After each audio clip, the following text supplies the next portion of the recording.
బుడి బుడి అడుగులేసే బుజ్జని పరిగెట్టమంటే పరిగెడుతుందా చెప్పండి? మరి యూట్యూబ్‌లో సక్సెస్ రావాలంటే కూడా అలానే కదా!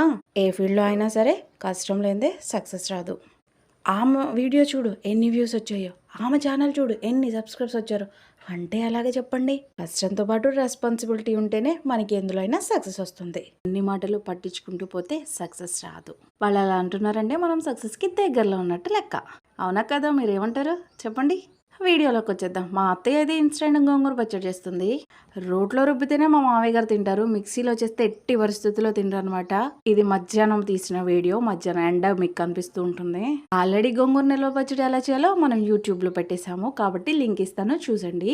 ఇదైతే ఎండుమిరపకాయలు, ధనియాలు, జీలకర్ర, కరివేపాకు, కలుపు కూడా వేయించుకోవాలి. తర్వాత గోంగూరని ఉడకబెట్టుకొని రెండు కలుపుకొని ఇలా రోట్లో రుబ్బేసుకోవడమే. మిక్సీ అయితే ఒక తిప్పు తిప్పండి చాలు. రోట్లో అయితే ఆటోమేటిక్గా అచ్చపచ్చగానే ఉంటుంది. ఇంకా కొద్దిగా అన్నంలో నెయ్యి వేసుకొని తింటే సూపర్ గా ఉంటుంది అనమాట. టేస్ట్ అయితే బాగుంది. మీరు ట్రై చేయండి. ఉంటాను. బాయ్.